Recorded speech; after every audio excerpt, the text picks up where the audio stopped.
they're all shorter than Frank. Hello.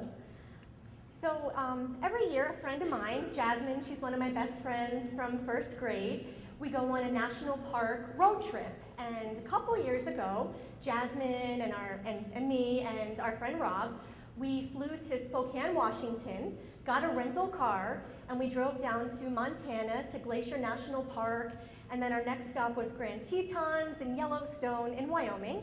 And then we finished off in Salt Lake City, Utah, where we drove home. So that was kind of the lay of the land. That's where we were.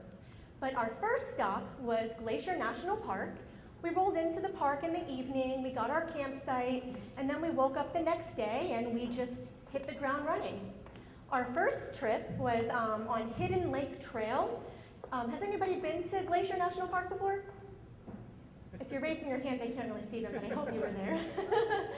So we started up Hidden Lake Trail, and it was one of those trails that goes up a mountain, but it's an easy walk. It's on boardwalks, and there's these beautiful plants, and there's mountain goats, and lots of purples and yellows and whites. But as we get farther up the mountain, Rob, our friend, he was a little fast, so he was way ahead of me. My friend Jasmine, she likes to stop and take pictures of everything, so she fell behind me. So I was all by myself when I hit what they call the payoff of the hike, the Hidden Lake. So I was out at the lookout looking at this beautiful, glistening lake, and then I take some pictures and I look over and I see a girl over here, and she is feeding a squirrel. And it looks so cute. I love squirrels, work on a college campus, they're everywhere. I have a special relationship with squirrels. So people are around the girl and they think it's really cool that she has attracted this squirrel. So I thought, all right. I take off my backpack and I pull out some dried cranberries and raisins, that nice good trail mix. And I pull it out and I sit down and I put out my hand, and the little squirrel comes over and hops right up on my thigh. And he's grabbing the cranberries and he's eating them like this. And everybody's around me now and they're taking pictures. I'm probably on YouTube somewhere feeding a squirrel. Well, all of a sudden, while I'm taking in the squirrel and all the attention, another squirrel comes in and bites my finger. So what do? I push away the squirrel and I pull out my phone and take a picture of my bleeding hand so I can show everybody before I actually get out a Band-Aid and put it on. So people are still kind of surrounding me, asking if I'm okay, which I am.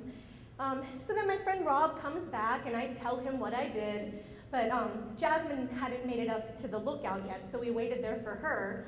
So Jasmine comes trudging up, she's a little tired, and she looks at me and just says, Donna, what did you do? Here, I kind of had an identifying feature. I was wearing a cowgirl hat because I was out west, and apparently everybody that was walking down the trail was talking about the girl in the cowgirl hat. She got bit by a squirrel, probably has rabies. So she already knew. So later that night, or later that afternoon, I was thinking, is there something wrong with me? Should I be concerned? But I was just taken in by the beauty around me, and I just thought I'd worry about it later. So we get to another visitor center, and we ask a ranger. I finally get up the courage.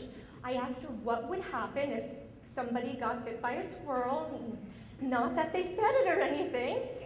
So she said, people really shouldn't feed squirrels. I think she was on to me. But she said, you can get rabies if they bite you, and if you get a headache, it's over. I looked at Rob, and I looked at Jasmine, and I looked back at the ranger, and I think I about cried, because I said, but I already have a headache. See, I had altitude sickness. It wasn't enough to debilitate me, but I had a headache, and I'd been queasy since we got into Montana. Then panic kind of set in. So when you have a friend who's a mechanic or a lawyer or a doctor, you don't want to bug them all the time. So I figured this is my one call to my doctor friend. Well, it's my friend's husband, or my friend's wife, sorry. So I gave Diana a call and she said, you need to go get checked out. So we got in the car and took basically another road trip because in the middle of Montana, the nearest hospital was about an hour and 15 minutes away. So when we got there, my friends just pulled up and they said, okay, we'll see you later. And I'm like, what? Aren't you guys coming in? And Rob's like, no, while we were driving here, I was yelping and we found a Mexican restaurant. We're gonna go have dinner. Go ahead, go take care of your squirrel bite. So I went in, and this hospital looked like a log cabin. It was a gorgeous hospital. It looked like it should have been in the middle of the mountains. And the doctor came in, and he looked like Grizzly Adams. He didn't look clean cut like most doctors, and that made me feel comforting. I'm just surprised he wasn't wearing like a plaid jacket. He was still just wearing one of the white coats.